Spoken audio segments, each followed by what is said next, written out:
In the dumps? Well, if so, you are not alone, and we're going to help you with that. But here's the twist. Sometimes low self-esteem might actually help you, and being confident or overconfident might do more harm than good. We're going to take a closer look at self-esteem and confidence, what it is and what it isn't, and why everything you've heard about it might be wrong. Today on Off the Couch.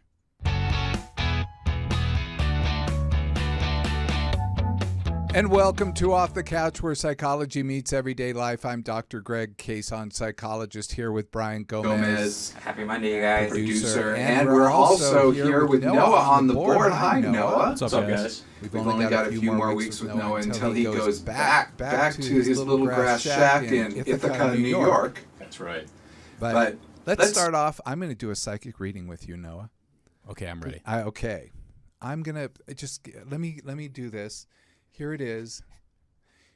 Noah, I think you appear more confident and self-assured to others on the outside than you feel on the inside. True or false? How did you know that?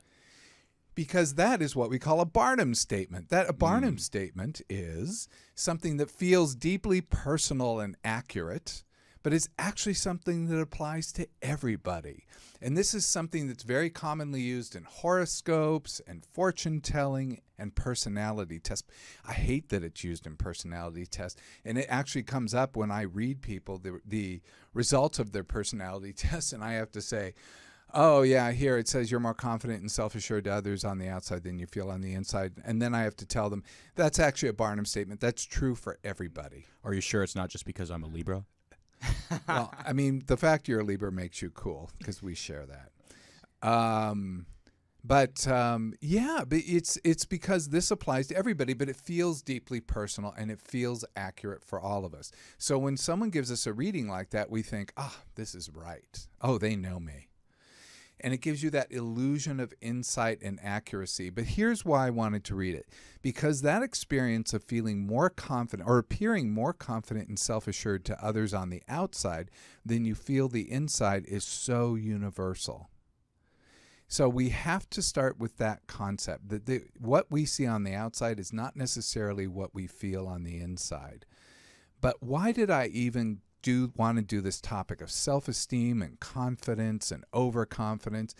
Because this week I saw like several conflicting research articles, and they weren't really conflicting, but you'll see some of them are about low self-esteem and some of them are about overconfidence, and they're a little bit different. Generally, we judge self-esteem to be more of a personality trait, like more about how you're judging your whole self, and we see confidence as maybe how confident you are to do something.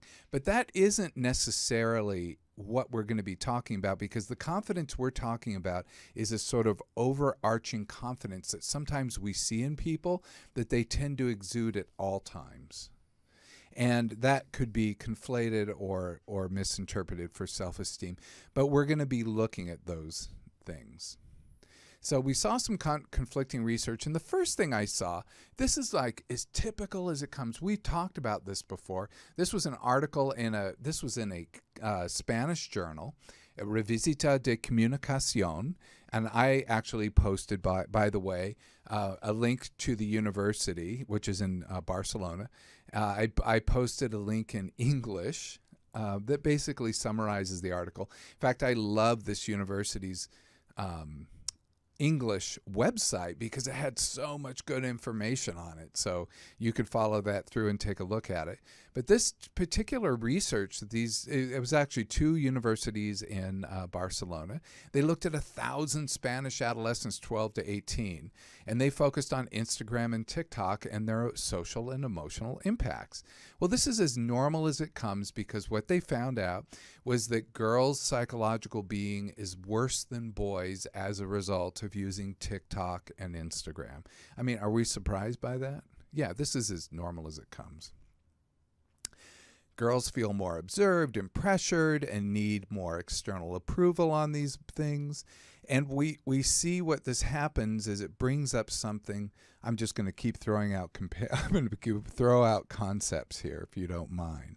But this brings up the mental health myth that somehow other people are mentally healthier than us, or that what we call the social media illusion that other people's lives are better than us. Do you have this one? Because you're a heavy user of the gram, aren't you? Yeah, and I mean that's true for a lot of people. I feel like we have gotten so used to making sure that we display our life in like the most perfect way possible, the most picture perfect way possible on social media, that like most of the people that are making it seem that perfect, there is something horribly wrong in the background, I've often thought that, like all those trad wives videos you show me of them whispering and making cookies. Or the perfect couples that you see, like, they're just like happily ever after, that you're like, oh, there is something. Divorce is living. Yeah, so I mean, I see it. It's kind of sucky that we've all gotten so used to pretending our lives are so beautiful and perfect. But it is nice when you do see vulnerable people actually talk about stuff and you're like, that's something I can relate to. And I think it is something we can relate to. I think, in fact, there's a concept I wanted to talk about, which is upward comparison versus downward comparison. And when we look at social media, if we do come across someone who has it worse than us, we're typically looking and doing a downward comparison when we think, oh, God, that person really has it tough. But we rarely compare ourselves to those people. We feel more for those people, but we don't think, oh, there, but for the grace of God go I. If we do, sometimes we may feel morally superior. It might even kind of lead us astray, or may make us feel bad about them, which could be very bad. There's also the concept of upward comparison. Do you look at social media, Noah? I try and stay away from it, actually. Oh, I've got social media, but I don't have it downloaded on my phone, because I find if I have it on my phone, I'll check it way too much. So I really only check it every once in a while on my computer. That's such a cool thing to do. Dude, I never thought about doing that. Not that I'm going to. That's the Libra in you. That's the smart man right there. Well, we can't say I'm just being joking saying it's a Libra, because I'm sure lots of Libras look at Instagram. But it is, because when we look at social media and we look at people, we generally look at a curated life. We look at them having much better lives. And so we engage in a concept called upward comparison. Upward comparison is really bad because it makes us feel especially bad for who we are, because we're looking at someone whose lives we see as better than ourselves and think we have it worse. But this is more typical of what we do. Really what we say is, if you're going to compare yourself upward, like you're going to look at people who have it better than you, it's actually a good idea to compare yourself downward at the same time, to say, you know what, I have it worse than some people, but I have it better than some people too, and maybe I need to just focus on my own life. And that's probably the way to go. TikTok algorithm and gender roles are kind of interesting to me, because TikTok, of all of them, really pushes gender roles in their algorithm.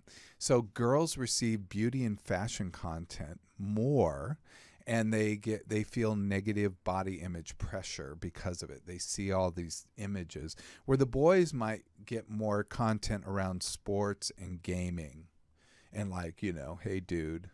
I'm sure they get other stuff too, but that's just what these researchers found, that there was a very definite gender gap in content. Maybe it was just Spanish content. I don't know. Maybe. I mean, I do see that there has been a rise. I mean, we've talked about it with men having to fit into this. Remember Max?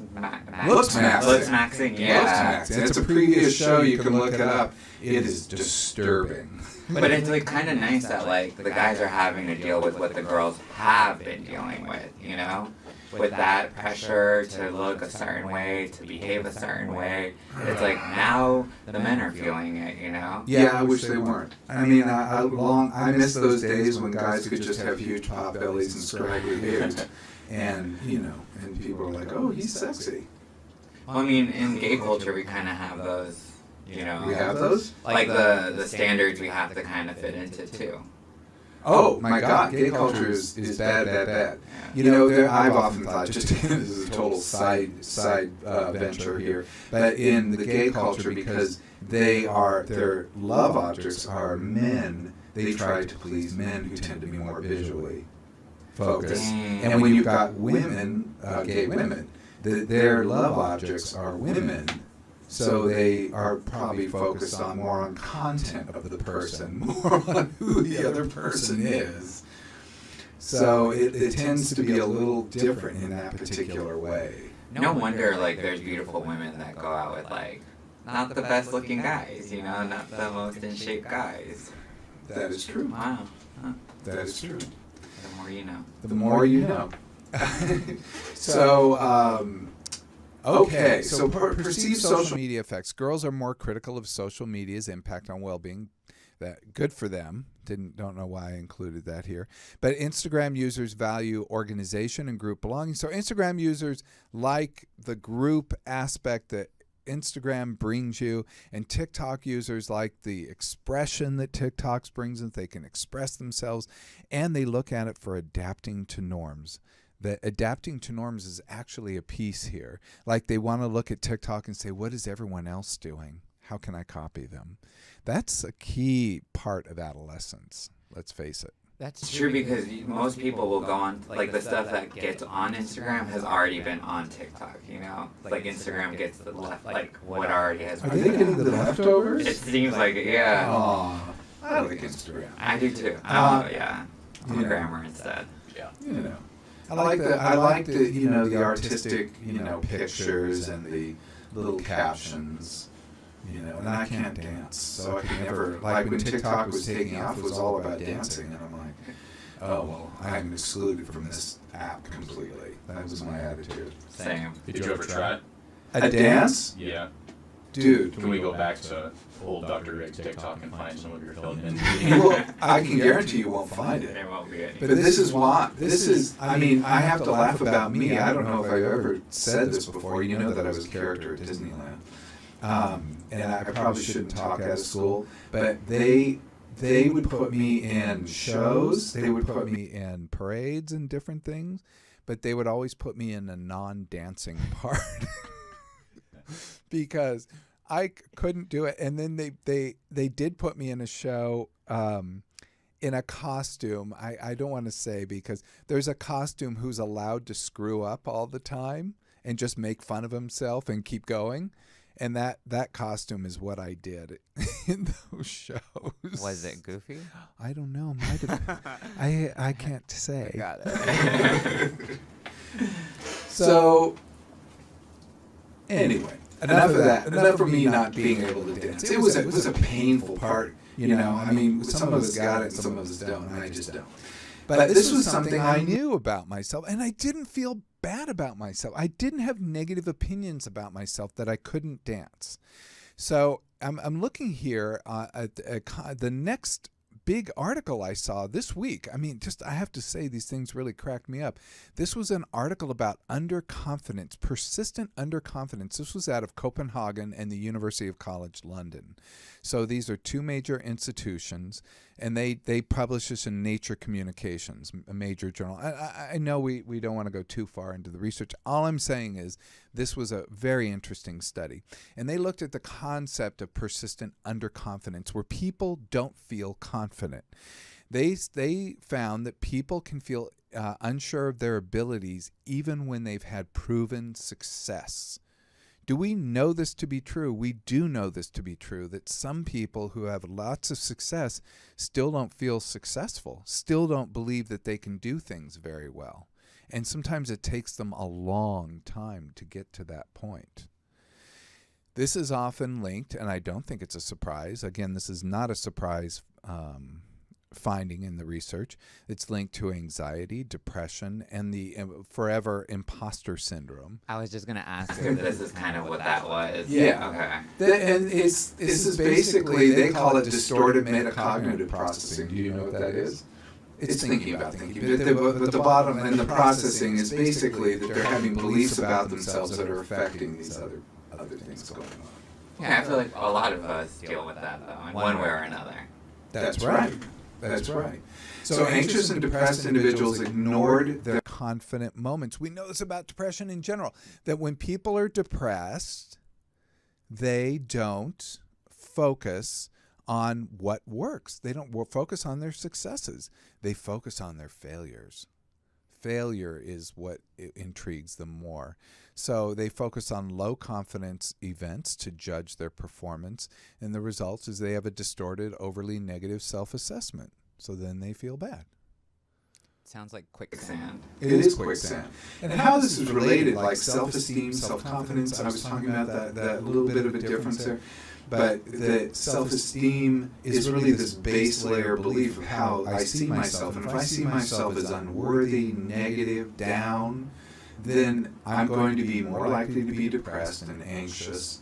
I'm going to think, with depressed individuals, they often already feel like a failure. And they feel worthless, helpless, hopeless.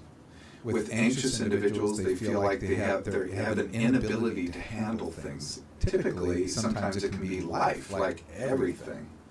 They just feel generally anxious. So you can imagine how if you have those beliefs that are tied to that, you feel anxiety, you feel depression, that when you actually go to embark on an activity, you're going to feel low confidence. Does that make sense? Yeah, no, completely. I mean, you kind of need all of the confidence you can have in order to start something new, you know? Or else you have to force yourself to do it. And even that forcing yourself is a hard push. And then you have to force yourself, yeah. Well, that's a good thing to do sometimes. We can talk about that. I'm a big believer of putting the cart before the horse sometimes. Like sometimes I've just had to go, I don't know if I can do this. I don't know if I have the ability to do this, but I'm going to start this and work on it. And this, I later found out, reading another article here, that is called a growth mindset. Like I didn't have the inherent confidence to do it, but yet I knew that I could tackle this one thing at a time and I could learn along the way. And I think it says a lot more when you just try instead of not trying at all. Because I feel like you're still winning if you're trying. Yes, sometimes it doesn't feel that way. I know. You know, there's a lot of people that never try. That's right. If you never try, you're in a really safe place. Like, you know, good for you, Noah, that you came out here from New York as a student and, you know, you're out here working and doing things. And that's a big leap to take. You could not take that. I'm sure you had the option to not do it. Well, I'm very glad I did. I appreciate you saying that. Oh, good for you. So let's talk about students. Since you're a student, Noah. Let's do it. Okay.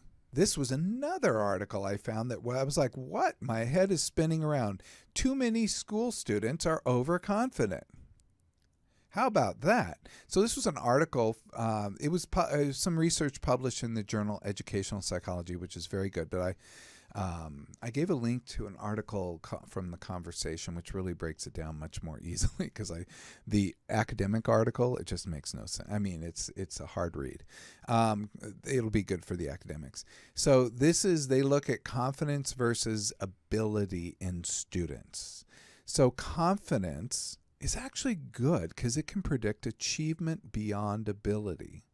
So confidence can make you take risks that you may not otherwise take. So it's a good thing to have. But overconfidence, which would be too much of it, is widespread, and that doesn't always match actual performance. So some people feel much better about themselves than is otherwise warranted. So they may take the risk, they may do things like enroll in school, or they may take on projects, but then not really have the ability to do them.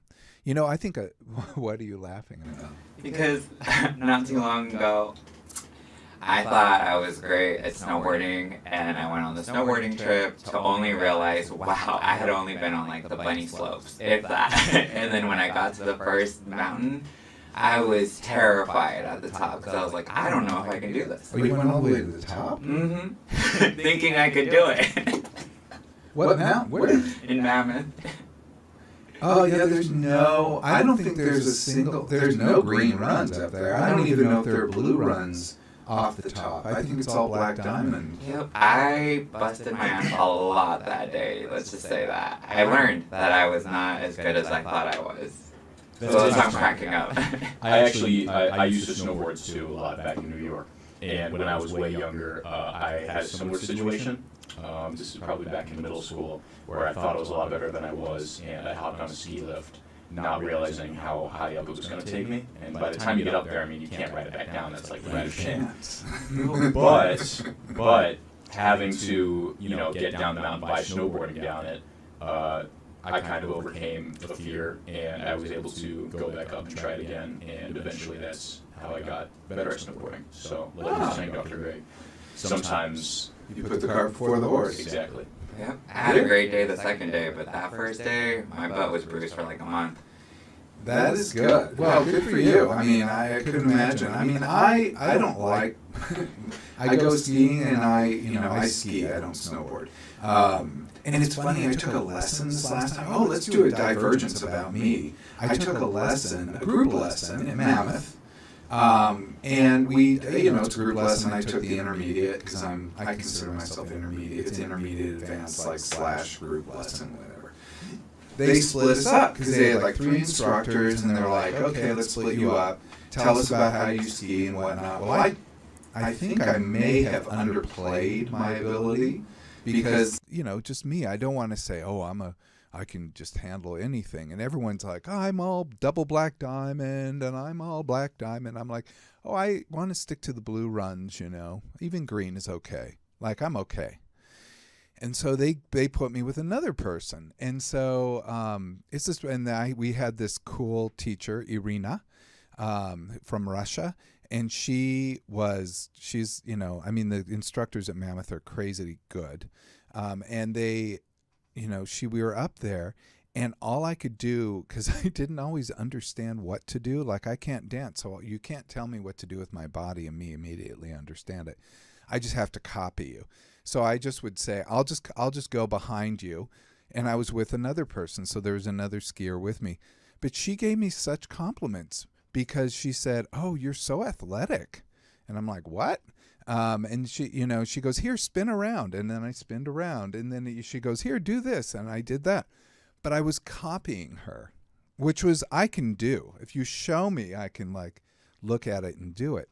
But I can't tell my head to do it. So I don't have good confidence, but I can copy, which I know that sounds funny, until it gets into my body, like when you're skiing. So me just going naked up a hill, and going down, I can do it, but I'm probably doing it with the worst form possible. So anyway, I felt more confident after that day. Sure. Hell yeah. If you were doing what she was doing, I was copying her. I just want to say. I would just follow behind her.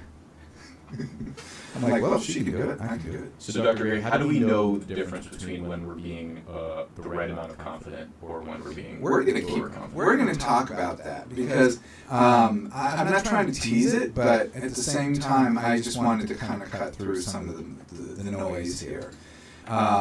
So most students are overconfident. Low performers are actually the most overconfident. The low performers are the most overconfident, and less than 10% of high ability students are underconfident. So people with high ability, most of them are confident. So we're starting to look at this, and there's gender differences. Males tend to be more overconfident than females. That's not a surprise, I think. It helps them take risks. And I also thought there was an interesting cultural difference. They looked at papers from this was a meta-analysis, which means it was a study of studies. So they looked at a ton of studies. But they looked at different studies, and they found people in East Asia, and the countries that were represented were Singapore, South Korea, Hong Kong, and Taiwan. People in East Asia tend to be more realistic about their abilities than European people. They tend to be more realistic. Us Europeans are a little bit, let's say less realistic.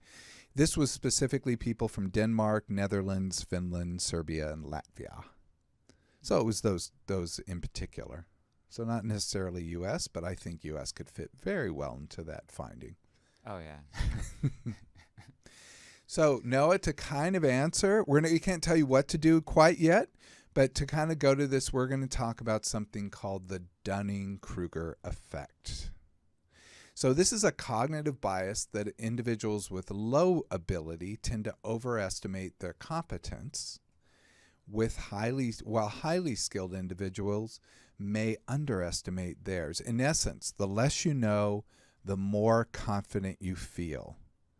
So I'm going to go through this. For those who are watching the video, I have a Dunning-Kruger effect graphic, but I can explain this to you. Basically, on the x-axis, the bottom is competence, and on the y-axis is confidence. That's the one going up. So it basically shows a line, and it goes from knowing nothing and having low confidence, and it goes very quickly up to the peak of Mount Stupid in this graphic.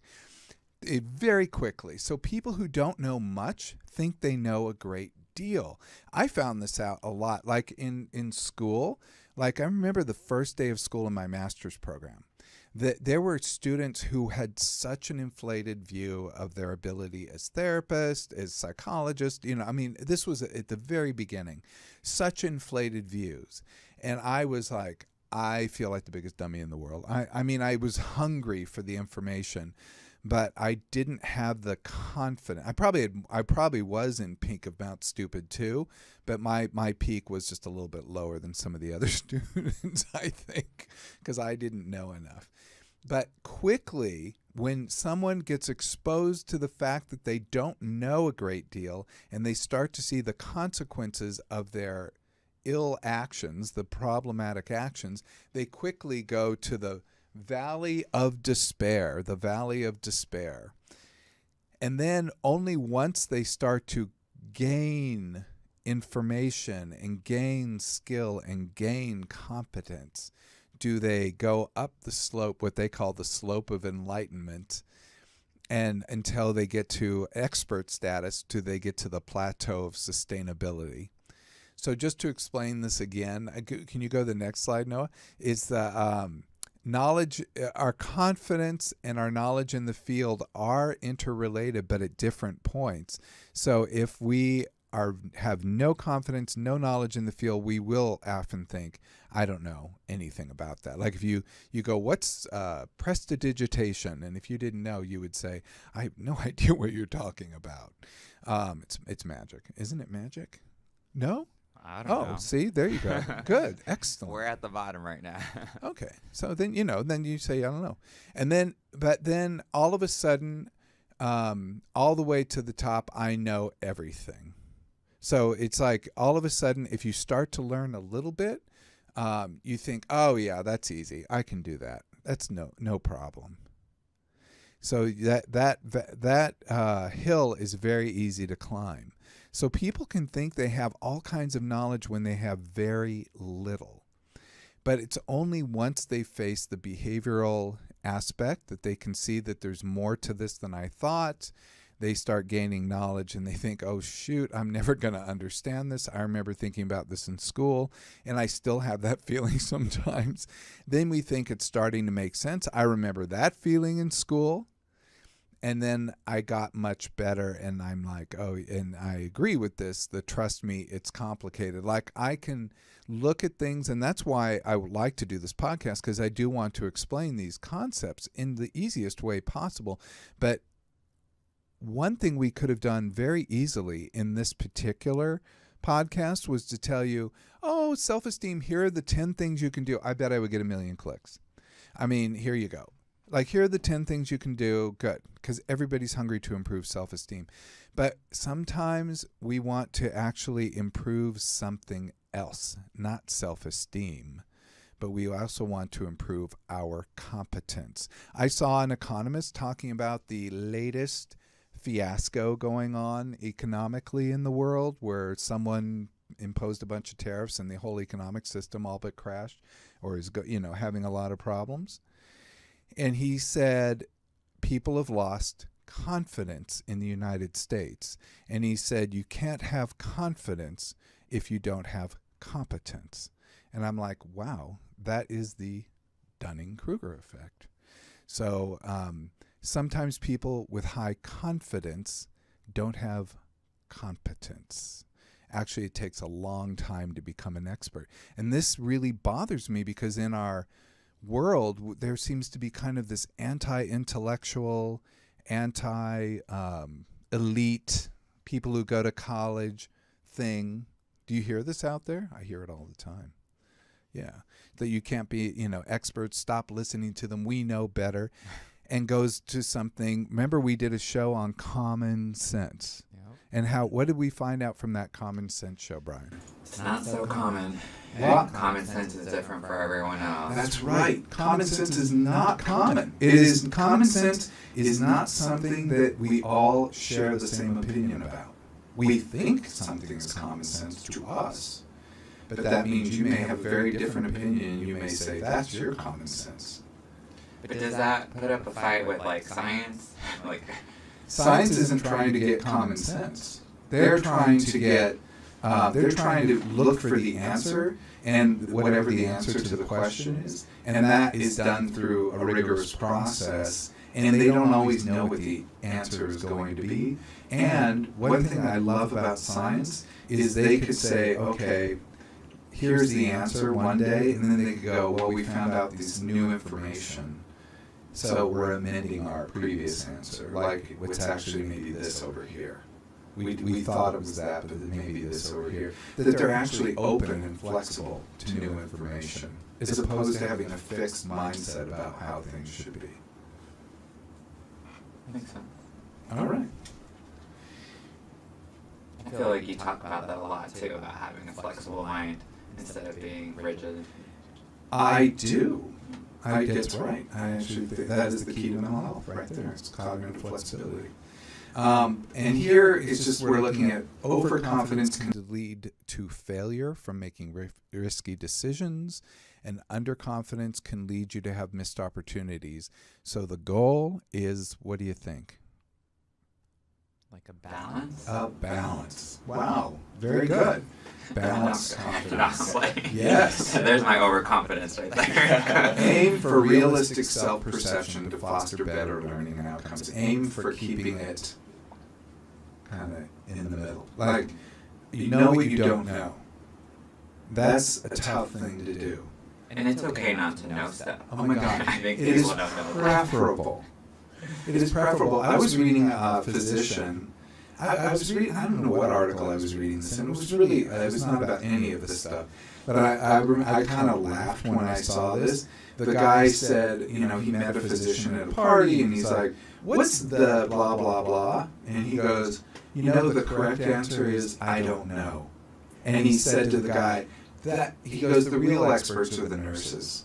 If there's a nurse here, you can ask her. And that's usually true, I love that honesty, You just, And there's nothing wrong with just admitting that, it doesn't make you stupid. But that physician, that doctor, knew what he didn't know. Yeah. And was not looking at that as a cut about who he was as a person. If anything, that was like the smarter answer. It was the smarter answer.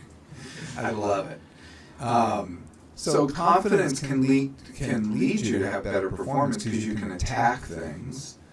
But being overly confident can lead to underperformance because you think you'll be okay. And I think this is true for school. Noah, tell me about this.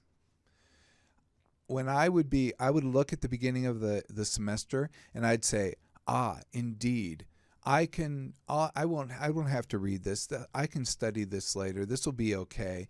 And then I get to the night before the test and I'm trying to cover an entire textbook and lectures, and I'm like, my head is blowing up. Yeah, I've been there a few times myself. It definitely gives you a bit of humility to realize that you're not as smart as you thought you were on certain subjects. But, again, what we were saying, kind of unintentionally putting the cart behind the horse and forcing yourself to, or cart before the horse. Is that what I said? Yeah. And forcing yourself to learn a lesson, which is that you do need to study hard in order to succeed at school. Look at you, because that is exactly what you want to do. You want to learn the lesson. That's where failure can serve you. You can learn the lesson by failing. And if you fail and look at it as what you link to what you did versus who you are, that's going to help you, because next time you can learn and do something different. Right. I do know a lot of people who, this was more so in high school, who didn't do too well and just kind of wrote it off as, well, I'm just not a smart person, or I'm not a good test taker, or I'm not this, and that. And it seemed like they didn't really want to improve, or they didn't think that they could improve. No, and and in fact, like, I know that sometimes with tests, I can get a little test anxiety going on. And then if you know that about yourself, you can be a little bit, you can use some extra effort to actually do okay on the test. But yes, if you write it off, you don't even try. Yeah, or if you make the excuse of like, I'm just not a good test taker, it's like, well, there are things you can do to become a good test taker, right? Like what? Well, just I'm kidding. no, like learning how you learn. I'm big on like, I highlight specific words of certain things to memorize. It just brings, for me, that's how I work. Highlighters are like my lifesavers. Different colors of highlighters. Highlighters are great. What I love is I'll highlight an entire article and never read it again. But the fact, I know. But the fact I went through it and focused on it and read, I made me focus on the article more. So that act actually helps me to take in more information. Yeah. To where I am just retaining certain clips of it to just get through it, Yeah. There you go. There is a confidence-performance relationship. Confidence from success Usually boosts future performance. So if you've done it well in the past, you can focus on that to do more of that in the future. That's actually a very good thing to do, to boost your self-esteem by looking at the actual good things you've done in the past, the successes you've had. But high confidence can reduce your effort if you're already prepared. So this is kind of tough. Like if you think, I got this is no problem. It's actually good to have a little bit of insecurity. Like, I did this before, it's good. But it's really okay to say, but, I still need to work. I need to brush up. That might help me a bit. I need to put my head in that space. And overconfidence is a misplaced belief in performance readiness. So overconfidence are people who just think that they can do okay no matter what. They actually had a weird study that they had people skip rope with a rope, and then they told people, okay, now we're going to bring you a tougher rope to work with. So this rope is more difficult. I love this. It was the same rope, by the way. And they found that people, even when they were told it was a tougher rope, they had lower confidence and higher performance. Because they're like, okay, I got to really concentrate and really got to work harder. Yeah. Wow. So that was kind of interesting. So actually thinking, oh, this is going to be a little bit of a challenge, actually helps people perform better. So if you're too confident, you're not going to do as well. Self-doubt prompted extra efforts and had better outcomes.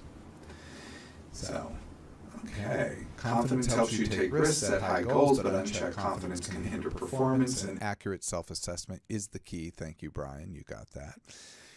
Overconfidence comes from overestimating your abilities, underconfidence from overestimating others' abilities. And that goes back to that upward comparison. When we look at others and we think, oh, they really got it going on, they can really do X, Y, and Z. I mean, they might have it, but what you're doing is telling yourself that you should be the same. And that's not a helpful thing to do. So they actually looked at mountain race predictions and versus performance anyway. They found, they did all these studies and they kept finding that confidence had its limits. Too much confidence screwed people up. Too little confidence screwed people up. That you really needed to have kind of this right amount of confidence. Okay. So, calibrated confidence. That's what we're talking about. It has better decision making. And you got to aim to know your own strengths and accurately assess the field. And this goes to mindset about things. We have to have this flexible mindset. I actually found another article. I mean, I couldn't believe this stuff. That mindset does affect confidence. And the bottom line is that having that fixed mindset that we talked about, being rigid about things, thinking you already know all the answers, that you're the answer, that you have common sense. And we need common sense solutions. Those are the people that make the biggest mistakes. I mean, it's, that we can't listen to the scientists. Let's fire all the scientists. These are the people that make the biggest mistakes. I mean, we're seeing it play out before our eyes nationally. And so we see that in other ways too. But it's a very interesting place to be. So people who believe intelligence is fixed are more likely to be overconfident.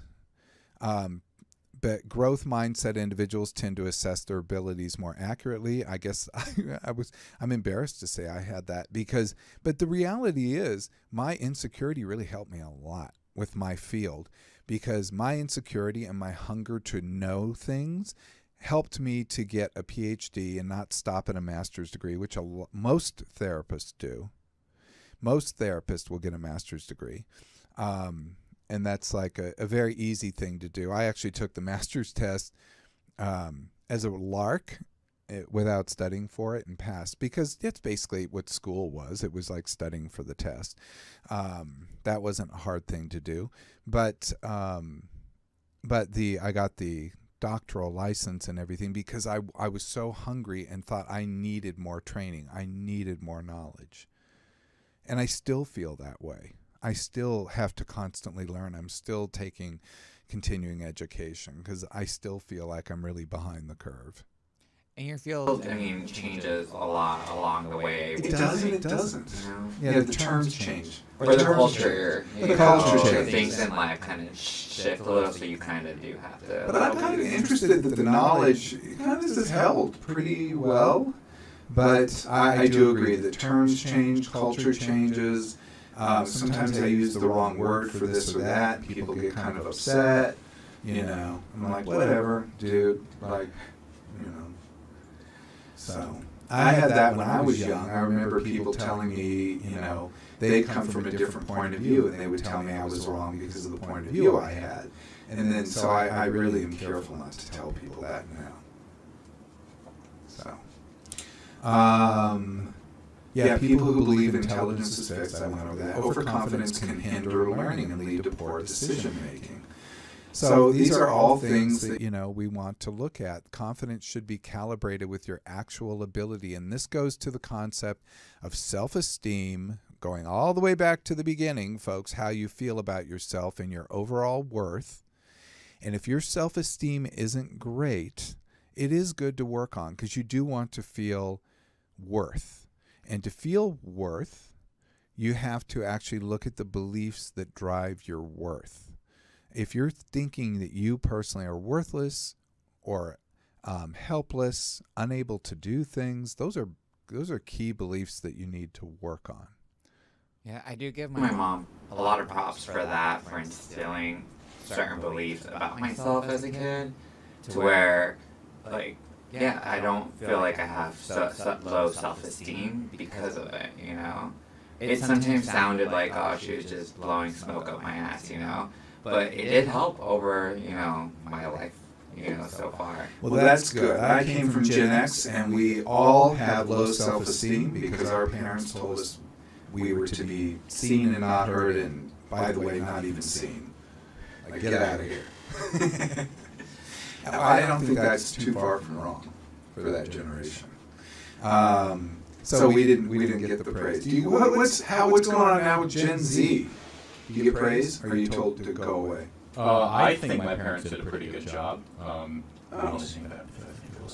No, I've got pretty high self-esteem, I would say. But I think a lot of it came from doing hard things and kind of challenging myself and pushing the boundaries of what I thought I was capable of, to kind of prove to myself that was worth it. So that, good for you, because that goes to the concept that I really want to give to people. Not self-esteem, but self-efficacy. Self-efficacy is your belief in your ability to do something. And if you can hook into that concept over self-esteem, that will give you true confidence. That is the confidence that's realistically based. That is the confidence that you can do things. It's your belief in your ability to do things. So if you go out, you go up to the mountain at the top of Mammoth or wherever you went, Noah, and then you went down, you're like, oh, shoot, and this, going all the way to the top is never advisable for beginning anything. But, I don't know why people don't say that.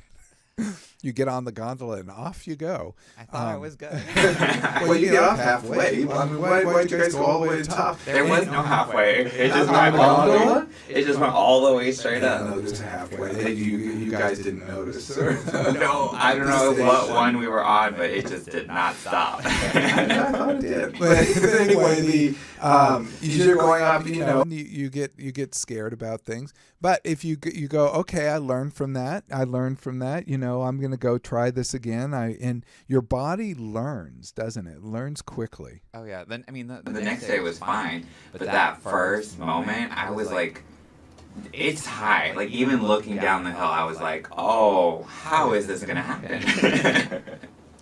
Yeah. No, I learned. What do I suggest when you're skiing? This is probably a good lesson for life. Just look at what's in front of you. Like, look what's in front of you and kind of know where you're going. But if you look too far ahead, it's just going to make you panic. Yeah. And that was the same for school, same for everything. You think, how am I going to complete all these classes? How am I going to pay off these loans? How am I going to do this? If you look too far ahead, you're going to just freeze yourself. That's not a good thing to do. Just look Overwhelming. It's too overwhelming. So look at what's going on right now. Self-efficacy, this is what I want to give to you, to everyone, is the belief in your ability to do something. It's a concept pioneered by Albert Bandura, one of my favorites from the past, psychologist, who came up with this concept. But it's basically, it's self-esteem for things. And because we want to start to not look at ourselves as bad or good. That's actually the goal. We want to look at ourselves as just a human being, no different than any other human being in the world. Like, we all share this earth together, and we're all exactly the same. We don't want to think of ourselves as better than other people or worse than other people. But we can look at our abilities in much different ways. I could not operate the soundboard now. I could learn. I could go over there and sit and learn, but I can tell you with great confidence that I cannot just sit and figure it out right now. You can't put me on a show, but yet I do think I could learn, but I'd have to watch and all that stuff. Does that make sense? Yeah, it's actually not that hard. I'm really just pushing one button over here. Oh, Jesus. But I'd be happy to pretend that it's a lot harder than it is. Well, it looks like no one can see this, but there are probably 100 dials and buttons and knobs and wires and things. It looks very complicated, so I'm glad you got the one button set up.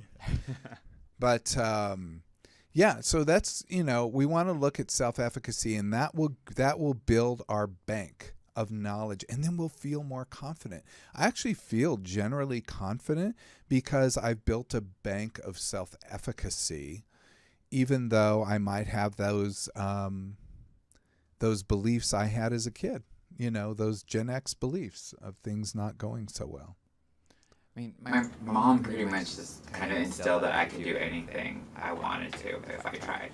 And that kind of stuck with me, and that's why I've done so many different things and just gone for it. I should have given you a little taste of my upbringing, just to like bring everyone down to earth. Oh, there was some good ass whooping, so, It's a balance. I had a really nice, well-balanced childhood. I'm glad for you both. Well, that wraps up the show for today. Thank you so much. I don't say it enough to like, subscribe, give us 5 stars. I should say at the beginning. That will really help us. We're seeing our subscriptions grow quite a bit.